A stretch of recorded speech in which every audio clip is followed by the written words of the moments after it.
Haleluya, haleluya. Mari kita bersatu di dalam doa. Kami sungguh bersyukur di hadapan-Mu ya Bapa, pada saat pagi hari ini Tuhan, Engkau yang mengumpulkan setiap kami, untuk kami boleh memuji dan memuliakan Engkau, bersekutu dan saudara yang lainnya, meninggikan Engkau, memuliakan Engkau sebagai Tuhan dan Raja dalam kehidupan kami. Inilah pujian penyembahan kami Tuhan. Kiranya Tuhan berkenan atas setiap pujian kami, dan Engkau melangkah dari sorga dan menyatakan isi hati-Mu bagi setiap kami ya Bapa. Kami tahu Tuhan, di saat kami akan mendengarkan kebenaran firman Tuhan, ada kuasa-kuasa kegelapan roh jahat udara, bahkan segala filsafat manusia yang dibangun untuk menentang kebenaran firman Tuhan.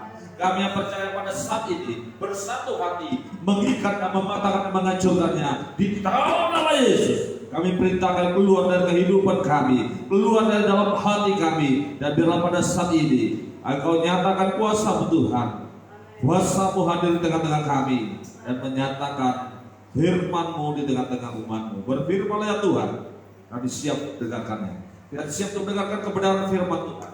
Sama-sama kita katakan amin. Puji Tuhan. Salam semuanya. Salam. Ada sukacita, amin. Amin. Kita harus tetap bersyukur di dalam Tuhan, saudaraku, ya. Jadi bagaimana ketika kita datang bersekutu kepada Tuhan, hal yang pertama yang Tuhan lihat bukanlah jumlah orang yang berkumpul, saudara, tetapi yang dilihat adalah bagaimana sikap hati kita di hadapan Tuhan, saudara. Ya.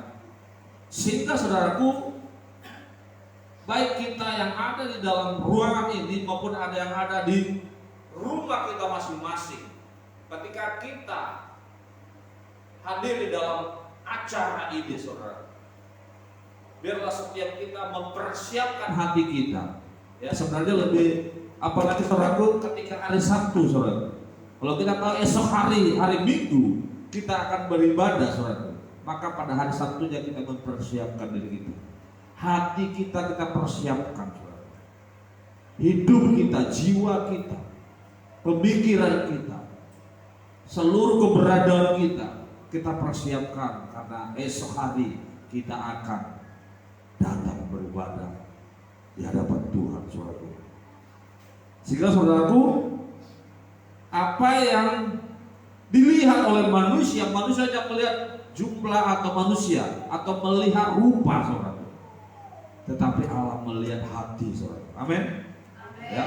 Jadi ketika hati kita benar, kita di hadapan Tuhan, saudaraku, dimanapun kita berada, entah kita di rumah kita, entah kita di gereja ini pada saat ini, saudara, kalau hati kita siap benar di hadapan Tuhan, saudara, maka kita akan merasakan kasih Tuhan di dalam hidup kita, saudara. Ya. Amin. Ya, kita bersyukur pada saat pagi hari ini seberapa hadir, dan kita pada saat ini tidak mengurangi, ya, tidak mempengaruhi, ya, rasa syukur kita, sikap hati kita di hadapan Tuhan, ya. Itu yang Tuhan inginkan, saudara, ya. Ketika sikap hati kita benar di hadapan Tuhan, maka Bapa yang dari surga akan melihat, saudara. Dia akan meneliti hati kita satu persatu, saudara. Dan tidak bisa dilihat oleh umat manusia lainnya, dan tidak bisa dilihat oleh orang, saudara. Tetapi Allah melihat dari surga kedalaman hati kita, saudara. Apa yang ada di dalam hati kita, apa yang menjadi kerinduan di dalam hati kita, Dia tahu, saudara. Kenapa bisa demikian? Karena Dia Allah, Dia Maha Kuasa. Amin, saudara. Dia tahu, saudaraku. Ya, tanpa kita berbicara Dia tahu. Ya, hanya cukup, saudaraku, sikap hati kita. Allah kita tahu apa yang menjadi kerinduan di dalam kehidupan kita, saudaraku. Saudaraku yang terkasih dalam nama Tuhan Yesus, pada saat pagi hari ini, mari kita melihat dari kebenaran firman Tuhan yang terambil dari Injil Matius pasal 11. Mari kita membuka Alkitab kita, saudaraku, Injil Matius Perjanjian Baru, saudaraku, Injil Matius pasal yang ke-11.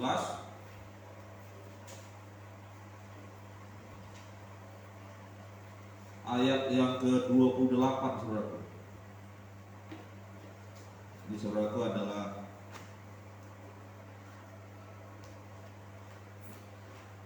ajakan Tuhan kepada setiap kita. Ayat 28 sampai ayat 29, saudara. Sekali lagi Injil Matius pasal 11 ayat yang ke-28 sampai ayat yang ke-30, saudara, ya. 28 sampai 30 aja. Yang sudah dapat, saya akan membacakannya buat kita, saudaraku. Demikian bunyi firman Tuhan, Injil Matius pasal 11 ayat yang ke-28 sampai ayat 30. Demikian bunyi firman Tuhan. Marilah kepadaku semua yang letih lesu dan berbeban berat, aku akan memberikan kelegaan kepadamu. Pikullah aku yang kupasang dan belajarlah kepadaku, karena aku lemah lembut dan rendah hati, dan jiwamu akan mendapat ketenangan. Sebab kuk yang kupasang itu enak dan bebanku pun ringan. Amin. Buat firman Tuhan. Saudaraku, kalau kita melihat dari ayat sebelumnya, saudaraku, ada dulu berikutnya dikatakan ajakan juru selamat. Ada dalam istilah lainnya undangan Tuhan Yesus kepada setiap kita. Jadi Tuhan Yesus mengundang kita. Tuhan Yesus mengajak kita untuk datang kepada-Nya. Ada banyak peristiwa, saudaraku, ketika suatu saat seorang jemaat Tuhan tidak datang beribadah, dia mengatakan ada undangan pesta dari sahabat saya. Tuan rumah langsung mengundang saya. Tuan rumah mengundang saya, sehingga ya rasa sungkan. Gak mungkin saya menolak karena jamnya kebetulan pas pula dengan jam ibadah di gereja. Jadi mohon maaf Pak Pendeta, saya mau izin dulu untuk mengikuti, menghadiri pesta yang sudah diundang oleh tuan rumah.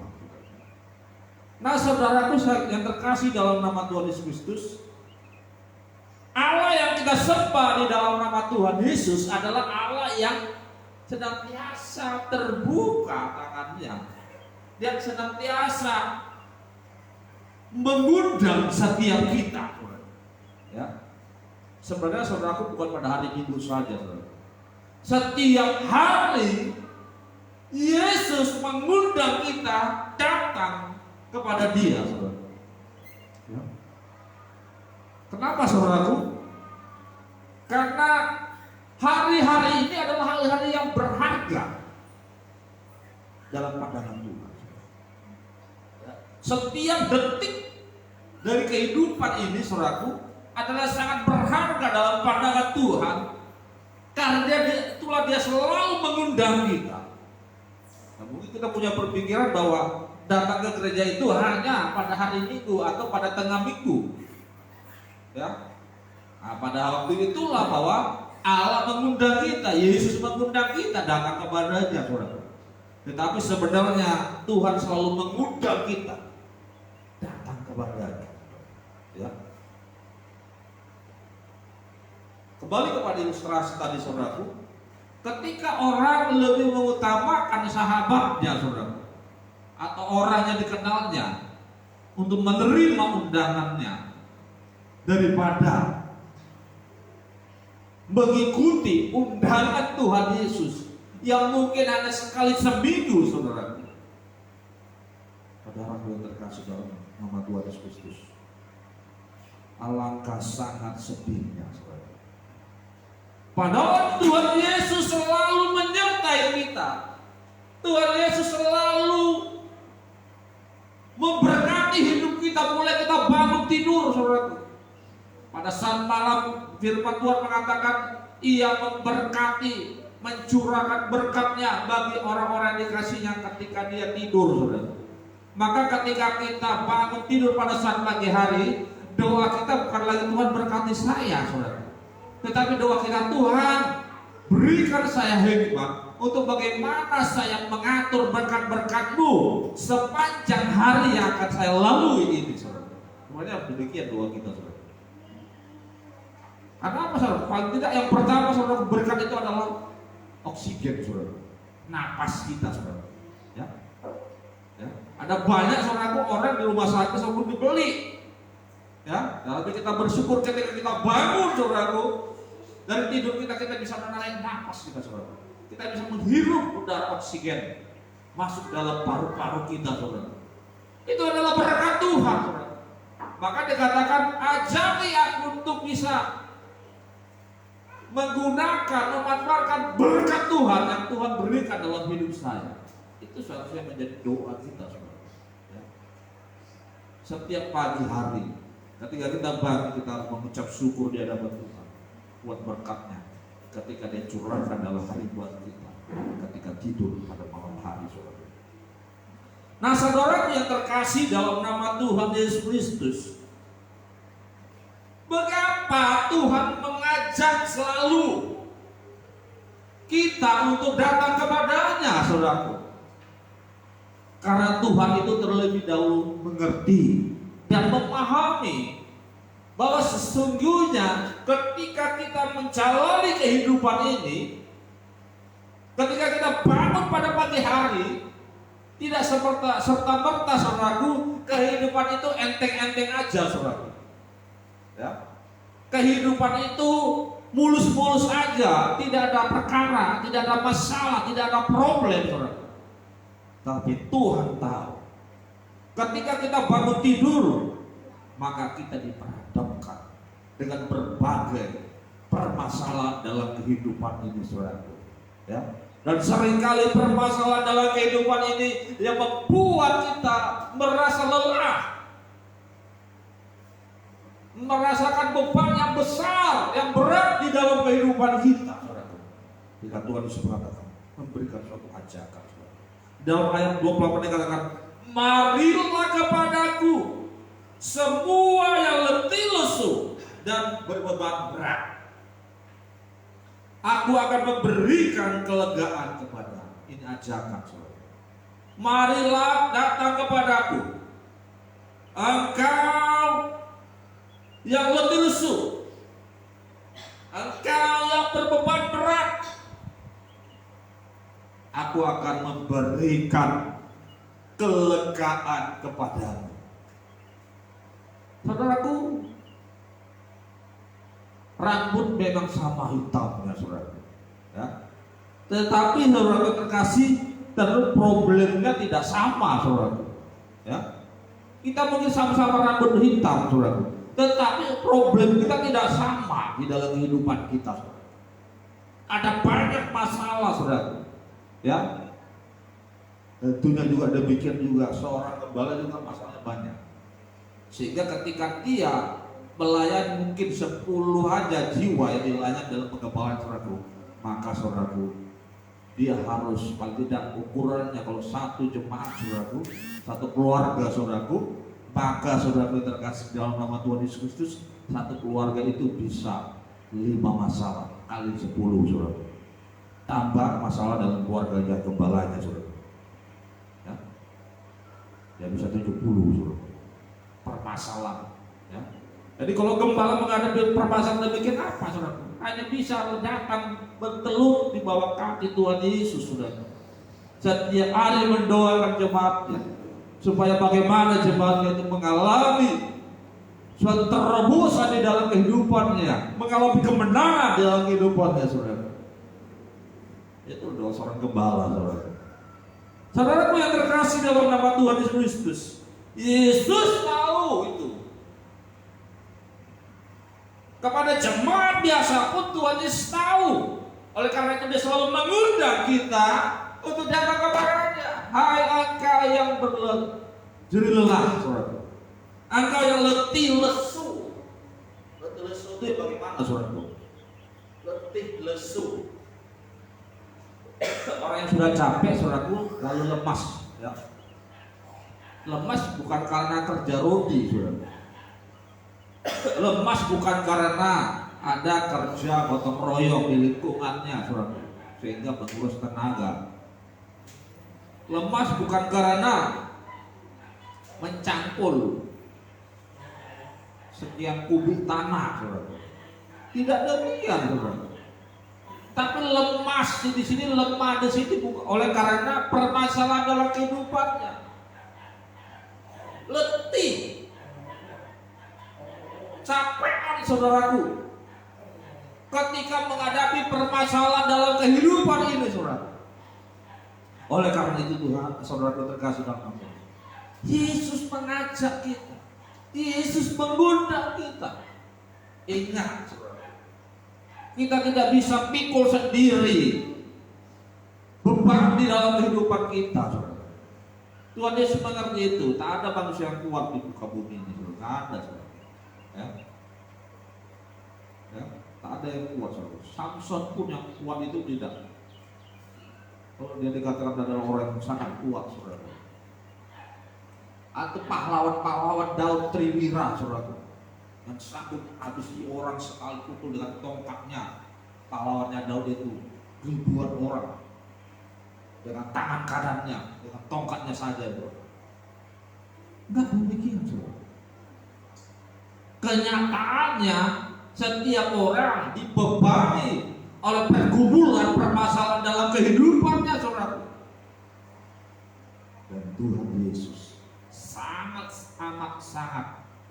memahami betapa manusia itu lemah, betapa manusia itu butuh topangan.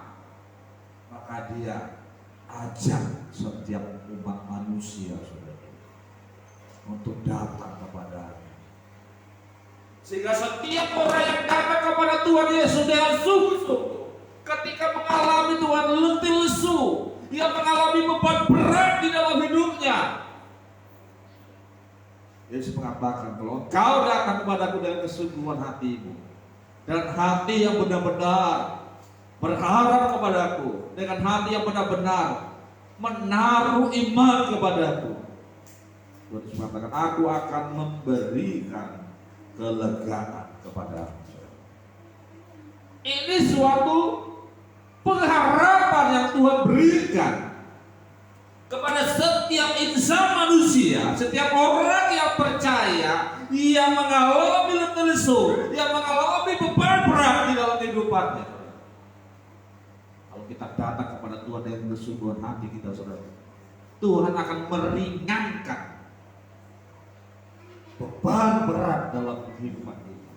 Tuhan akan memberikan kelegaan dalam kehidupan kita, saudara. Yang percaya kata-kata, Tuhan akan memberikan keringanan, kelegaan dalam kehidupan kita, saudara. Ini adalah harapan yang Tuhan berikan kepada orang-orang yang menerima, yang menyambut dengan sukacita undangan Tuhan Yesus, lebih daripada undangan Pak Presiden. Ya. Kenapa, saudara? Tuhan Yesus lebih di atas daripada presiden atau pemimpin dunia, sultan atau segala macam raja, segala macam di muka bumi ini, saudara. Ya. Kalau bertepatan dengan ibadah, saudara, mana yang kita nomor satu, saudara? Kita nomorkan satu ke Tuhan Yesus, tentu ada kelegaan di dalam kehidupan kita, saudara. Ya.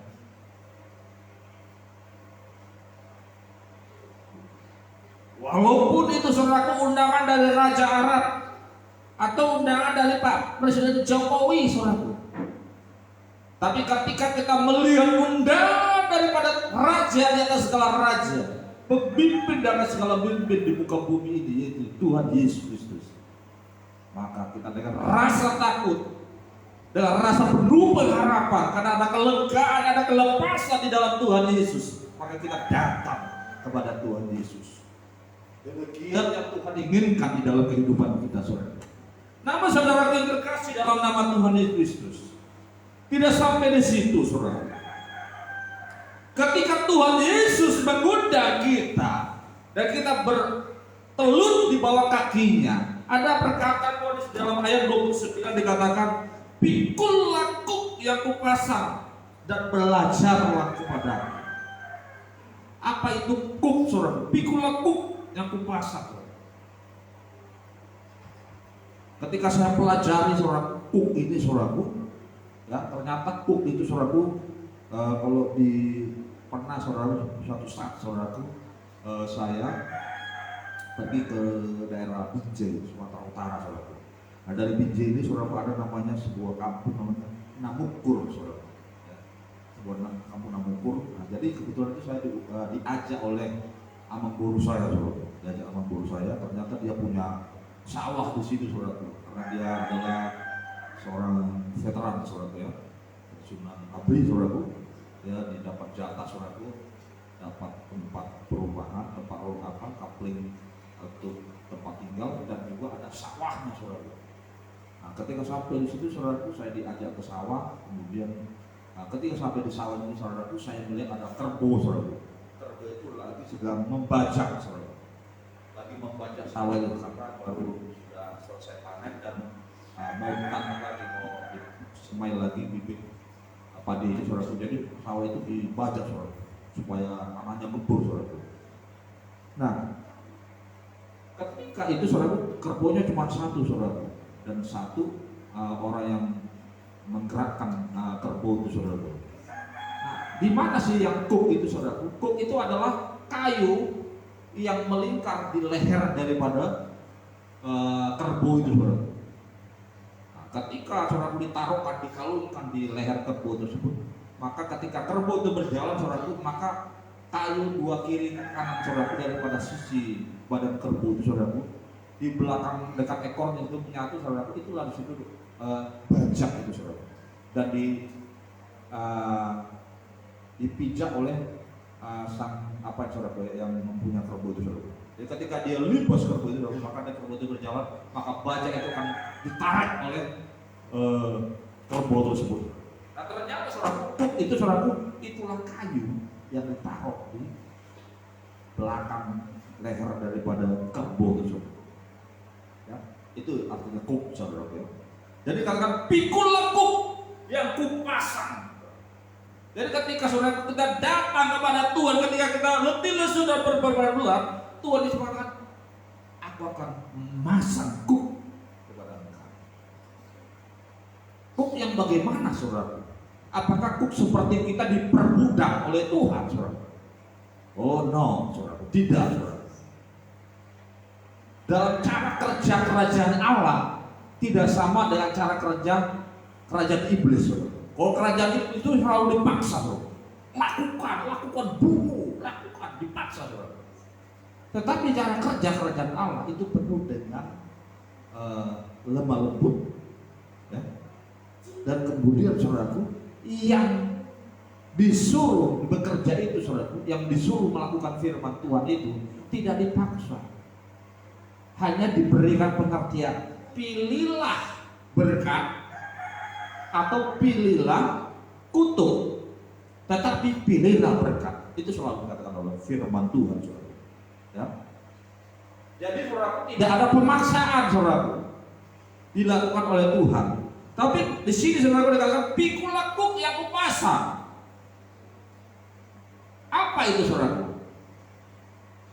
Lalu kita berpikir begini saudaraku, kalau kita datang kepada Tuhan, kita udah punya masalah, kok malah dikasih beban, kok malah dikasih kuk, dipasangkan kuk oleh Tuhan. Tapi coba kita melihat di sini. Pikul lekuk yang kupasang, dan belajarlah kepadaku, karena aku lemah lembut dan rendah hati, dan jiwamu akan mendapat ketenangan. Ayat 30, sebab kuk yang kupasang itu enak dan bebanku pun ringan. Bertolak belakang saudara. Kalau kita melihat seperti kuk yang dipasang kepada kerbau tadi saudara, ya. Kuknya ini yang bagaimana saudara? Kuk yang dipasang oleh Tuhan Yesus itu kepada kita apa saudara? Kuknya itu adalah berbicara tentang perintah-perintah Tuhan. Kuk itu berbicara tentang bagaimana kita harus mentaati firman Tuhan itu, bahkan setia sampai akhir hidup kita. Dan ketika kita melakukannya, ketika kita mentaati firman Tuhan itu, justru menjadi suatu kesukaan bagi kita saudara, bukan menjadi suatu keterpaksaan saudara. Makanya dikatakan di sini, belajarlah kepadaku. Ketika firman Tuhan dibentangkan di dalam kehidupan kita harus belajar kepada Tuhan. Kita harus belajar apa yang menjadi kehendak Tuhan di dalam kehidupan kita. Ketika ada masalah dalam kehidupan kita harus introspeksi, kita harus melihat firman Tuhan, kita bercermin kepada firman Tuhan. Apa yang Tuhan inginkan di dalam kehidupan kita, saudara? Apa yang menjadi kemauan Tuhan yang harus kita lakukan dalam kehidupan kita sehingga kita mengalami kelegaan di dalam kehidupan kita, saudara. Kita mengalami pemulihan, kita mengalami terobosan akan setiap masalah problem yang kita hadapi dalam kehidupan kita. Yang mungkin di luar nalar kita, yang mungkin kita berpikir tidak mungkin bisa saya selesaikan. Tetapi ketika kita datang kepada Tuhan dan mengenakan kuk yang Tuhan pasangkan kepada kita, kita tahu apa yang harus kita lakukan yang menyenangkan hati Tuhan. Amin, saudaraku. Amin. Apa yang menyenangkan hati Tuhan di dalam kehidupan kita, saudara? Dikatakan aku ini lemah lembut dan rendah hati, dan jiwamu akan mendapat ketenangan. Yesus itu lemah lembut, ya. Yesus itu lemah rendah hati, saudara. Low profile, saudara, ya. Nggak seperti Raja Herodes yang menganggap dia Tuhan, saudaraku, sehingga ditempeleng oleh malaikat Tuhan, mati di tempat, saudara. Yesus lemah lembut, saudara. Ya. Dan kita harus belajar kepada Tuhan Yesus, saudara. Belajar firman Tuhan. Ia rendah hati. Kita lihat betapa dia adalah disembah oleh para malaikat. Dia ditinggikan, tetapi dia rendah hati. Ya. Dia dilayani oleh para malaikat, tapi dia tetap rendah hati, saudara. Apa kita ini, saudara, dibanding Tuhan Yesus? Sangat jauh sekali, saudara. Tetapi justru Tuhan Yesus ingin kita belajar kepadanya. Bukan serta-merta kita menganggap, tak mungkin bisa saya lakukan firman Tuhan ini dalam kehidupan saya. Tetapi Tuhan mengatakan, belajar kepadaku, walaupun aku taruhkan beban itu berpasang kepada kukmu, kepada pundakmu. Tapi belajarlah kepadaku yang lemah lembut dan rendah hati. Itu yang dikatakan oleh firman Tuhan, saudara. Dan ketika kita mau merendahkan hati kita di hadapan Tuhan, mau ditegur oleh firman Tuhan, mau dibimbing oleh firman Tuhan, maka dikatakan ketika kita nurut, ketika kita taat, saudara, kita akan mengalami apa, saudara? Dikatakan di situ, dan jiwamu akan mendapatkan ketenangan, saudara. Orang yang jiwanya tenang, saudara, itu sangat luar biasa, saudara. Ya. Sehingga dia dapat bisa mengatur, dia bisa memanage kehidupannya. Walaupun ada beban yang berat, tapi ketika jiwanya tenang, dia bisa memanage, dia bisa mengatur, dia bisa menghadapi problem yang dia hadapi dalam kehidupannya. Kenapa? Karena mau belajar kepada Tuhan Yesus. Amin, saudaraku. Mau belajar kepada Tuhan Yesus. Oleh karena itu, mari saudara terkasih dalam nama Tuhan Yesus Kristus. Pagi hari ini, tidak panjang-panjang firman Tuhan saya sampaikan kepada kita. Terimalah undangan Tuhan dan bukalah hati kita. Izinkan Tuhan mengajar. Izinkan Tuhan memasangkan kuk itu di dalam kehidupan kita. Izinkan Tuhan mengatur hidup kita melalui firman yang senantiasa baru setiap hari yang kita terima. Amin buat firman Tuhan. Mari kita berdoa. Sungguh kami bersyukur di hadapan-Mu ya Bapa. Sungguh luar biasa firman-Mu pada saat pagi hari ini Tuhan.